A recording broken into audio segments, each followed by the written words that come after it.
하나님 이 시간 귀가 열리고 마음이 열려 하나님의 마음 합한 자 될 수 있도록 은혜의 마음을 고치시고 치료하시고 새롭게 인도해 주옵소서. 사랑 많으신 우리 구주 예수 그리스도의 이름으로 기도드리옵나이다. 아멘. 우리가 인생을 잘 생각하지 않지만 인생을 조금만 생각해 보면 인생이 그렇게 만만치 않다라는 것을 느끼게 됩니다. 그런데 우리 인생은 누구나 다 잘 살길 원하지요. 근데 한 사람의 생애를 평가하는 것은 그가 얼마나 오래 살았느냐 아니면 짧게 살았느냐 하는 것으로 결정하지 않습니다. 오히려 어떻게 살았느냐, 무엇을 하며 살았느냐, 어떤 열매를 거두며 어떤 업적을 거두었느냐, 거기에 따라 결정하게 되지요. 사람은 다 누구나 잘 살고 싶습니다. 그럼 어떻게 해야 잘 사는 것일까 하는 거죠. 바꿔 얘기하면 이런 걸 거예요. 후회 없는 인생을 살았느냐, 아마 거기에 내가 잘 살았느냐 하는 게 달려 있겠지요. 지금 우리는 우리의 인생을 달려가고 있는 중입니다. 그래서 지금 좀 후회가 있더라도 우리의 미래를 바꿀 수 있고 새롭게 살아갈 수 있는 거죠.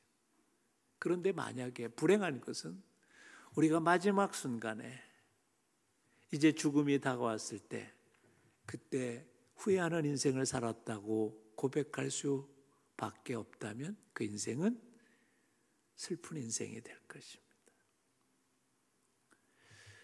그래서 우리는 후회하지 않는 인생을 살기 위해서 바른 길을 걸어갈 줄 알아야 돼. 즉 생각하는 인생을 살아야 된다는 거죠. 어느 노교수의 수필집에 있던 얘기입니다. 어느 학생이 막 학교 교내에서 캠퍼스에서 막 달려가더라는 거예요. 노교수가 불러 세웠다는 거예요. 학생 뭐하러 그렇게 빨리 달려가나 그랬더니 수업에 늦지 않게 달려가려고 합니다.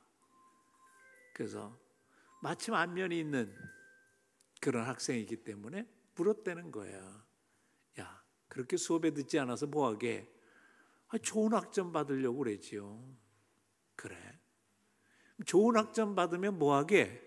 그랬더니 좋은 직장에 들어가야지요. 그래. 좋은 직장 들어가면 뭐하게? 그랬더니 월급 많이 받고 장가 잘 가가지고 그렇게 살아야죠. 그러다. 그래 결혼하고 장가 잘 가서 살으면 뭐하게? 그랬더니 가만히 있더라는 거예요. 사실 우리는 별로 생각 없이 살아갈 때가 참 많습니다. 어떤 분명한 내가 나가야 될 길을 알고 살아가는 것보다는 그저 주어진 삶에 끌려서 살아가게 될 때가 너무 많다는 거죠. 그래서 흔히 사회학적으로 인간을 심리학적으로 세 가지 종류의 인간으로 나눕니다.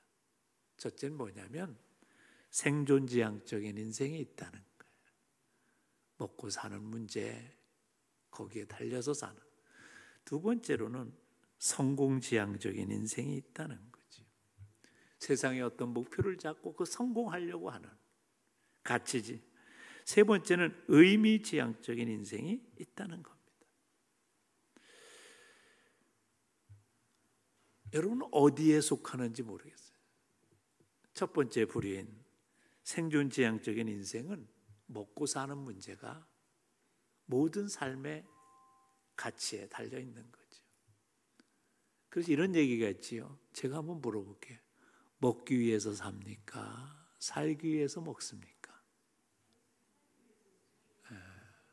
고민이지요?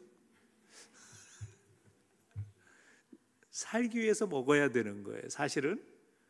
근데 어떻게 보면 먹기 위해서 하는 것 같기도 해요. 근데 많은 사람들이 이 문제에 급급해서 살고 있다는 거예요. 여러분도 가만히 생각해 보세요. 내가 요새 먹고 사는 문제에 모든 전부를 투자하고 생각하고 살고 있고 그것 때문에 근심이고 걱정이진 않은가 그래. 미국 말에 의하면, 영어에 의하면 참 재미난 말이 있어요. 직업을 묻는 말이 뭔지 아십니까? 영어를 좀 아시는 분은 다 알지요. What do you do for a living이라는 보통 단어를 씁니다. 즉 뭐냐면 먹고 살기 위해 뭘 하고 계십니까? 이거예요. 단도직입적으로. 굉장히 걔들은 좀 리얼하지요. 자, 옆 사람한테 물어보세요. 먹고 살기 위해 뭘 하십니까? 그 직업을 묻는 거예요. 먹고 살기 위해 뭐 하냐? 근데 우리는 좀 다르지요. 직업이 뭡니까? 우리는 하는 일이 뭡니까? 우리는 짐작해 물어보잖아. 근데 여러분 이 직업이란 단어가 영어로는 콜링이란 단어도 포함된다는 사실을 압니까? 그 속에는 청교도적인 의미가 들어있어요. 뭐냐면 하나님께서 우리에게 직업을 주셨다는 거예요. 나는 내가 선택한 것 같지만 하나님께서 내게 직업을 주셨다는 생각을 가집니다. 근데 사람은 가만히 생각해 보면요, 저는 늘 신기한 게 있어요. 지금은 좀 덜 신기해. 왜냐하면 옛날에는 엄청 신기했을 때가 있어요. 사람 머리가요 30cm 안에 대개 다 들어갑니다. 그보다 큰 사람, 아우 저 얼굴 커 그래도요 코 안에 들어가요. 얼굴 작아 그래도 다 들어가고. 그런데 어떻게 그렇게 다르게 생겼어요?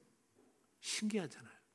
근데 생긴 것만 다른 게 아니야. 사람은요 성질도 다르고 생각하는 것도 다르고 판단하는 것도 다 달라요. 그래서 중요한 게 있어요.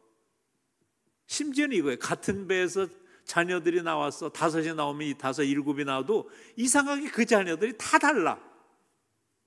그건 너무 신기하잖아요. 우리는 태어날 때 사실은요 하나님께서 우리에게 주신 재능과 우리에게 주신 그런 환경과 상황이 있어요. 그렇지만 중요한 건 뭐예요? 우리가 예수님을 믿으면 뭐라고 그랬어요? 주님이 우리의 먹고 사는 문제에 대해서는 책임져 주시겠다고 하셨어요. 산상수훈에 보면 예수님이 갑자기 제자들에게 이런 얘기를 합니다. 야, 니들 뭘 걱정하니? 먹고 사는 문제 걱정하지요. 그랬더니 야, 공중에 나는 새를 봐. 누가 뭐 먹여주는 사람 없어서 지들 잘 먹고 살더라. 야, 들에 핀 백합 봐봐. 누가 뭐 입혀주는 사람 없는데도 야, 얼마나 아름답니? 그러면서 이런 말씀을 하세요. 얘들아,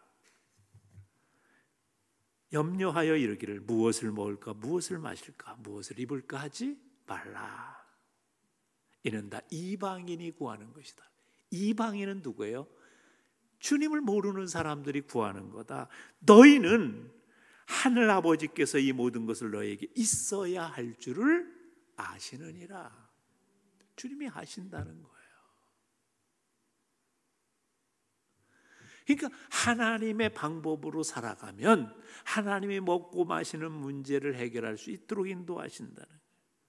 하나님 앞에 바르게 살면. 아니 세상 곳곳에 그런 기한하는과 식량난은 뭡니까? 그렇게 얘기할 수 있어요. 가만히 보면 들여다보면 거기엔 뭐가 있어요? 인간의 죄악과 사회 구조적인 죄악이 그 안에 있어요. 인간의 게으름과 나태함과 하나님의 공의를 이루고 하나님의 방법을 쫓으면 그 문제는 걱정할 필요가 없다. 주님이 그렇게 말씀하세요. 그래서 우리 그리스도인은 생존지향적인 삶을 살면 곤란해요. 오히려 인생이 꼬이기 쉽습니다. 그래서 이런 역설적인 말이 있어요. 생존을 위해 살면 생존하기 어렵고 생존이 어려운 상황에서도 하나님을 바라보면 하나님의 인도하심을 받을 수 있다. 여러분은 가만히 생각해요. 내가 먹고 사는 문제에 너무 빠져 있다면 그건 뭐예요? 지금 하나님을 잊어버리고 있지 않은지 한번 생각해 봐야 돼요. 두 번째로는 성공지향적인 인생이 있어요. 세상의 목적이 생겨요. 출세라는 목적. 우리 옛날에 참 많이 들은 말이 있어요. 억울하면 뭐예요? 출세하라 그랬어요. 그러니까 출세라는 세상에 나가서 자기를 드러내고 나타내는 것. 그래서 재물을 모으거나 권세를 얻거나 명예를 얻으려고 사람들이 참 부단히 노력합니다. 어떤 분은요, 돈 좀 많이 모으면 그래 지방의 의회 의원이라도 한번 돼보려고 그냥 돈 쓰며 다니는 분도 있고, 명예를 얻는 거죠. 그러니까 사람들은 부단히 뭐예요? 이 세상의 어떤 것들을 얻어보려고 하는 거예요. 그러다가 엄청난 스트레스를 받기도 하죠. 재미난 얘기가 있어요. 미국의 한 잡지에 조사한 게 있는데, 그게 뭐냐면 미국에 가면, 이 LA에 가면 비버리 힐즈라는 아주 부자들만 사는 동네가 있어요. 거긴 뭐 수백 평에서 수천 평 뭐 이런 되는 대저택 안에 수영장, 뭐 고급 뭐가 다 닫혀 있어요. 근데 재미난 게 있어요. 정작 거기는 사는 사람은 자기의 집에 그 좋은 것들을 하나도 누리고 살지 못한다는 거예요. 그냥 아침부터 일하느라고 나가가지고 돈 열심히 벌어가지고 밤늦게 들어오면, 그럼 누가 거기서 즐기며 살아가느냐? 그 집의 가정부들이 제일 즐기며 산다는 거야. 하루 종일 주인 다 나갔는데 뭐 얼마나 좋아. 그냥 거기서 수영하고 거기서 자기가 다 누리고 산다는 거죠. 얼마나 아이러니한 일이에요. 그리고 인생을 그렇게 어떤 성공의 목적에 막 매달려서 살다 보니까 질병이 없는 사람이 없더래요. 다 몸에 질병을 가지고. 그래서 나중에 뭐하냐? 자기가 벌어놓은 돈을 자기 질병을 고치는 일에 투자하며 사는 인생이 되더라는 거예요. 그래서 영국의 버나드 쇼라는 분이 그런 얘기를 했어요. 인간에게 있어서 가장 절망적인 두 가지가 있는데, 그 중에 하나는 실패로 오는 절망이라는 거예요. 인생이 실패하면 절망감에 빠지고 내 인생은 실패했다고 생각해요. 근데 다른 하나 더 무서운 게 있다는 거예요. 성공했을 때 오는 허망함이라는 거예요. 성공 후에 오는 절망은, 이건 성공이라는 게 별 볼 일 없고 인생이 이런 거야. 허무하게 된다. 그걸 잘 알았던 게 누구예요? 솔로몬이에요.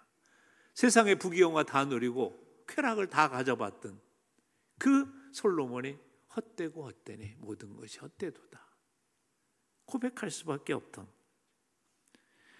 그래서 예수님이 제자들에게 가르쳐준 교훈이 하나 있어요. 누가복음 12장에 보면 거기서 세상에서 돈 많이 버는 부자 얘기가 나옵니다. 그 부자가 이제 장사를 잘했어.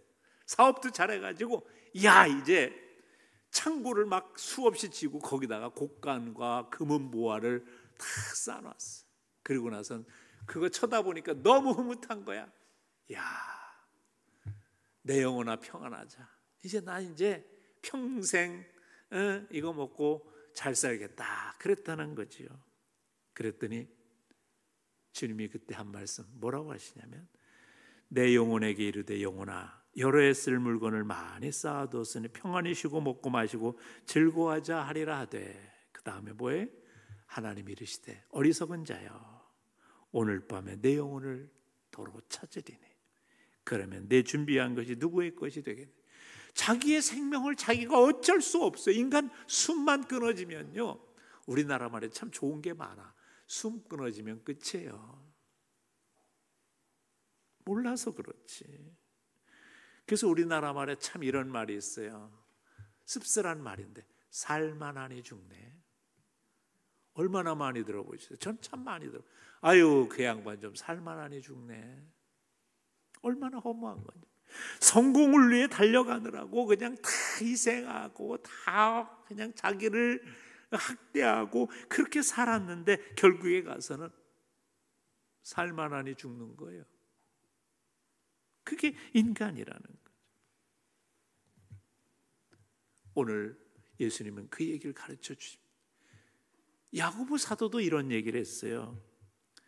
들으라 너희 중에 말하기를 오늘이나 내일이나 우리가 어떤 도시에 가서 거기서 1년을 머물며 장사 이익을 보리라는 자들아. 내가 막 계획을 세우고 야 내가 장사를 이렇게 하면 사업을 이렇게 하면 돈 많이 벌겠지.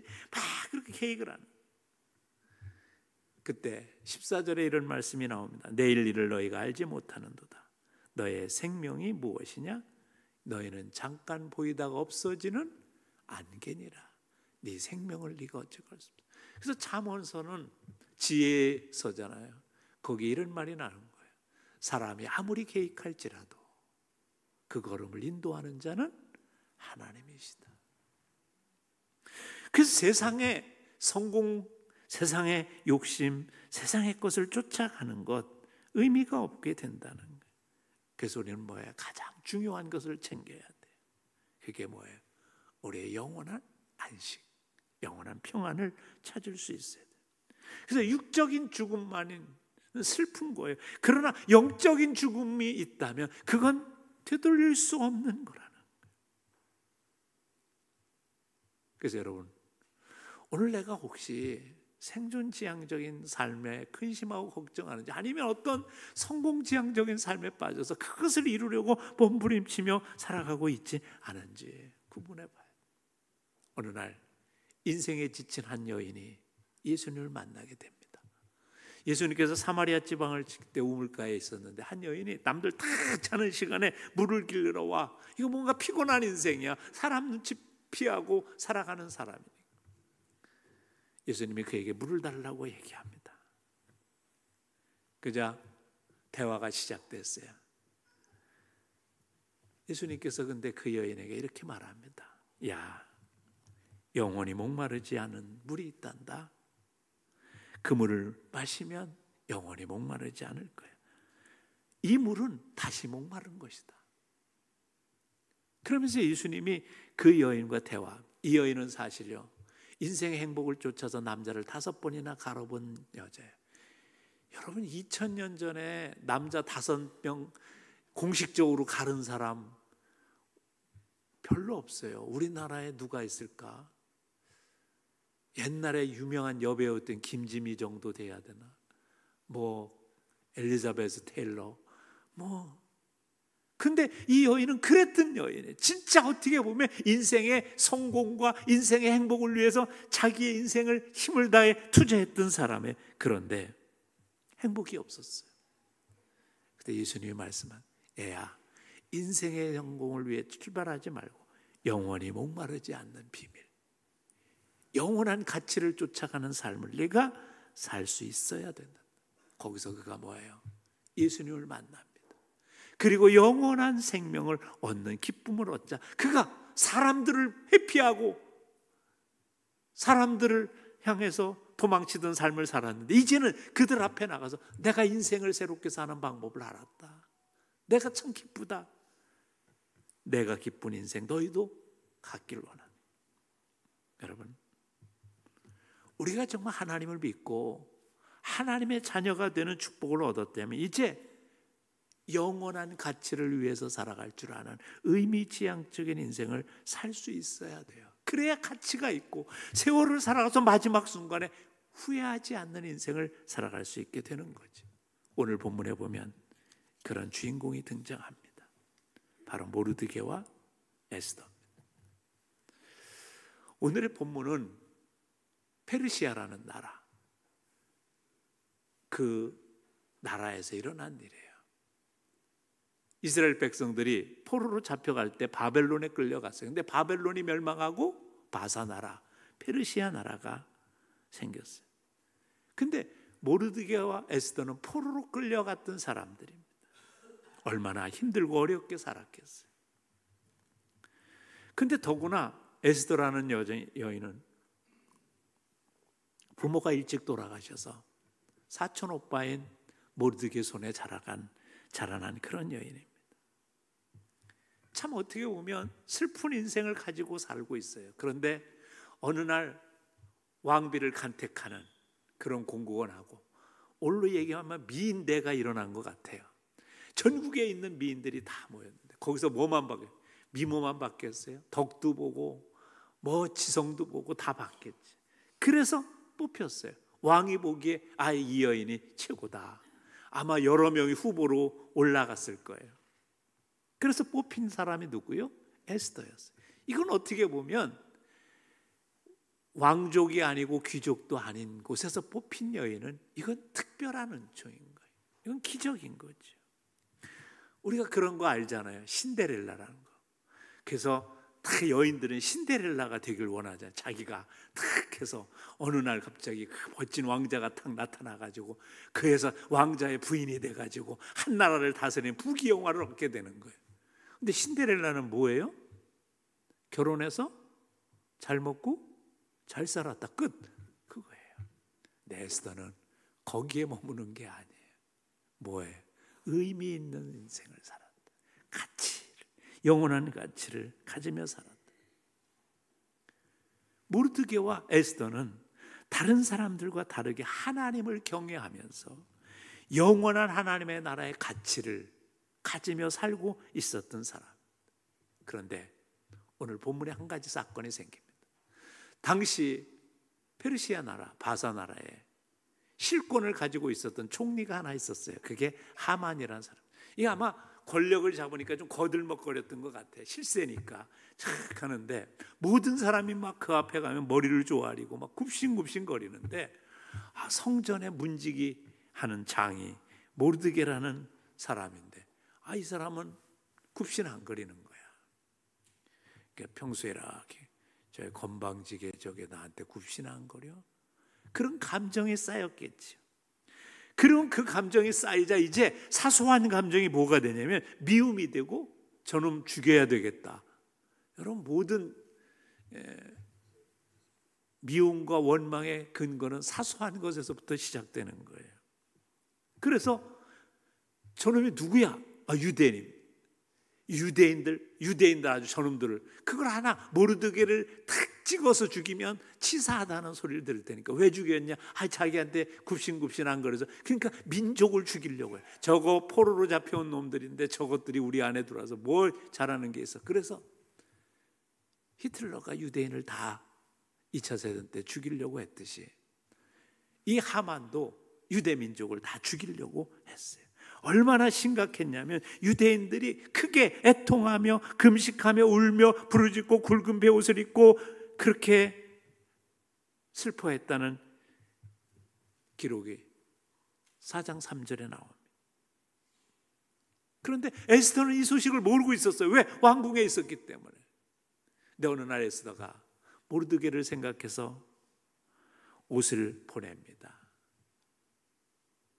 자기를 키워준 그때 모르드게가 그 옷을 보내는 그 상황을 통해서 설명을 합니다. 에스더에게 지금 하만이라는 자가 우리 민족을 다 말살하려고 한다. 그 얘기를 듣고 나서 에스더가 당황합니다. 내가 뭘 할 수 있을까? 그러면서 뭐라 그래 모르드게 네가 좀 이 일을 막아야 되겠다. 우리 민족 중에 그래도 이 일을 돌릴 수 있는 유일한 사람이 너다. 에스더가 당황하면서 지금 나도 그곳에 나가본 지가 오래됐습니다. 그곳에 나가려면 왕의 허락을 받아야 되는데 왕의 허락을 받지 않고 나가면 그 누구도 목숨을 부지할 수가 없습니다. 이런 왕이라는 게 상당히 고독한 거예요. 암살하려고 하고 괴계를 꾸미려고 하고 그런 게 있기 때문에 옛날에 그런 얘기 있어요. 우리나라 왕도요 밤 6시, 저녁 6시까지 어디서 잘까를 결정하지 않았다는 거야. 왜냐하면 거기서 잔다고 하면 음모를 꾸며 거기 가서 죽일 수도 있으니까. 그리고 음식을 먹을 때도 누가 먼저 먹어요? 그 먼저 보는 내시가 와서 먼저 먹어보고 안전합니다. 그리고 먹었대잖아. 그러니까 맛있는 거 다 자기가 못 먹는 거야. 여러분 그런 상황이에요. 그러니 왕비일지라도 허락 없이 나가면 혹시 왕을 독살하려는 뭔가를 가졌는 줄 알고 그거를 처단할 수밖에 없는 게 당시의 법이라는 거예요. 근데 모르드게가 주저하는 에스더를 향해서 이렇게 얘기합니다. 14절에 이때 내가 만일 잠잠하면 말이 없으면 유대인은 다른 데로 말미암아 노임과 구원을 얻으려니와 너와 내 아버지 집 멸망하리라. 내가 왕후를 자리를 얻은 것이 이때를 위함이 아닌지 누가 알겠느냐. 하나님은 살아계셔서 유대인을 어떻게든지 살리실 거야. 네가 아니더라도 하나님은 살리는 방법이 있다. 그러나 하나님께서 너를 정말 기적같이 왕비가 되게 하신 것, 이때를 위함이 아닌지 한번 생각해 보라. 모르드게는 하나님을 믿는 신앙이 있었어요. 하나님이 어떻게든 이 문제를 해결하실 거야. 그런데 나는 네가 그 일의 도구가 되길 원한다. 다른 방법으로도 하나님은 천재지변을 일으키셔라도 이 문제를 해결하실 거야. 그런데 다른 방법이 아니라 나는 내가 그 일을 위하여 예비되었다고 생각한다. 기도하는 사람의 간청이에요. 여러분, 사람이요, 내일이 아닌 거, 사람은 외면하기 쉽습니다. 이기적인 게 인간이에요. 사실 에스더는 그 문제를 피해갈 수 있는 얼마든지 좋은 위치에 있었어요. 그러나 하나님의 감동을 받았어요. 하나님께서 정말 내가 이렇게 기적처럼 왕비가 된 것, 이 문제를 해결하게 하시려는 걸까? 그래서 어떤 일을 합니까? 기도로 준비합니다. 그게 16절의 말씀이에요. 당신은 가서 수산에 있는 유다인을 다 모으고 나를 위하여 금식하되 밤낮 3일을 먹지도 말고 마시지도 마소서. 나도 나의 시녀와 더불어 이렇게 금식한 후에 규례를 어기고 왕에 나가리니 죽으면 죽으리다 아니라. 사실 왕 앞에 나갈 때 초췌한 모습으로 나가면 그건 오히려 안 좋은 거예요. 어떻게 하고 나가야 돼요? 화장도 예쁘게 하고 그렇게 하고 나가야지. 그런데 아니네. 기도로 준비하고 가겠다. 여러분, 우리의 인생에 있어서의 가장 중요한 문제는 하나님께서 우리의 삶을 인도하시느냐에 있다는 사실을 에스더는 믿은 거예요. 하나님이 좋아하시면 좋아하고 우아하면 우아해야 된다는 것에 대한 믿음이 있었기 때문에 하나님께 기도로 준비하는 거죠. 우리가 요즘에 느헤미야 기도를 합니다. 새벽에만 했었어요. 이번에는 하루에 3번을 했습니다. 새벽, 낮, 저녁. 그렇게 하는 이유는 그래도 한 번이라도 기도의 자리에 나와서 함께 공동체가 기도하면서 기도의 습관을 갖자는 거예요. 그래서 어떻게 해요? 내 인생의 모든 문제는 기도로 결정해야 되겠다. 하나님의 인도하심을 받고 결정해야 되겠다. 그런 믿음의 습관을 갖기 위해서 이 일을 하는 거예요. 저는 여러분이 후회하지 않는 인생을 살았다는 걸 뭘로 평가할 수 있나? 난 여러분의 자녀들이, 우리 부모님은, 우리 아버지는 기도하는 분이셨다. 우리 엄마는 기도하는 분이셨다. 그런 감동을 주면 아마 그 인생은 결코 실패하지 않는 인생을 살으신 분이라고 생각해요. 가만히 생각해 보세요. 저는 힘들고 어려우면 우리 아버님이 기도하시던 모습을 생각합니다. 애처롭게, 어떤 때는 애타게.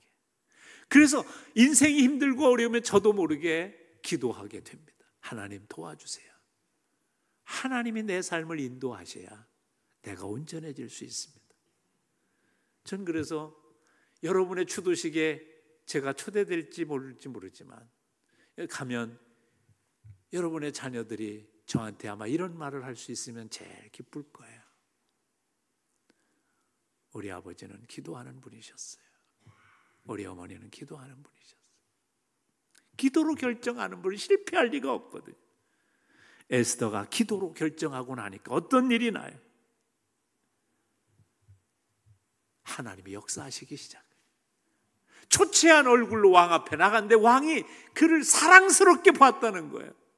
여러분 생각해 보세요. 인간적인 기준으로 보면 초췌한 얼굴이 뭘 그렇게 사랑스러워. 그런데 왕이 너무 사랑스럽게 왕비를 봤다. 그리고 뭐예요? 하만의 흉계를 다 드러내게 하시고 오히려 죽이려고 했던 하만은 죽게 되고 죽게 됐던 모르드게는 하만의 자리를 대신하는 총리가 됩니다. 이게 하나님의 역사인 거죠. 하나님의 인도. 그리고 유대인 전체가 다 죽을 위기에서 살렸기 때문에 그날이 뭐예요? 국경일이 됐어요. 불임절이라는 국경일. 하나님께서 이스라엘 뺑을 건지셨다는 거예요. 그것만이 아니에요. 에스더서 8장에 가서 보면 이런 말이 나와요. 왕이 어명이 이르는 각 지방에 각읍에서 유대인들이 즐기고 기뻐하며 잔치를 베풀고 그날을 명절로 삼으니 본토 백성이 유다인을 두려워하여 유다인이 되는 자가 많았더라. 여러분, 유대인이 되려면 당시의 법칙에서 율법을 지키겠다고 하고, 그리고 할례를, 남자들은 할례를 받으면 유대인이 돼요. 그게 법적으로 되어 있어요. 그렇게 하려는 자가 많았다. 얼마나 부러웠으면. 전 그래서 우리의 인생이 진짜 복된 인생이 되려면 주변에서 아이 참 난 너같이 살고 싶어, 그렇게 소리를 들으면 여러분의 인생은 후회하지 않는 인생이요, 복된 인생이 될 거예요. 이 엄청난 역사가 어디에서 비롯됐어요? 하나님을 신뢰하는 믿음에서 시작됐어요. 하나님을 가장 소중하게 생각하는 의미지향적인 인생을 살아갔던 모르드게와 에스더에게 일어난 거예요. 그래서 성경이 뭐라고 그랬어요? 그런즉 너희는 먼저 그의 나라와 그의 의를 구하라. 그리하면 이 모든 것을 너희에게 더하시리라. 하나님을 붙들고 하나님을 의지하고 살려고 하는 몸부림이 우리 안에 있어요. 사랑하는 성도 여러분, 한번 지금 가만히 생각해 봅시다.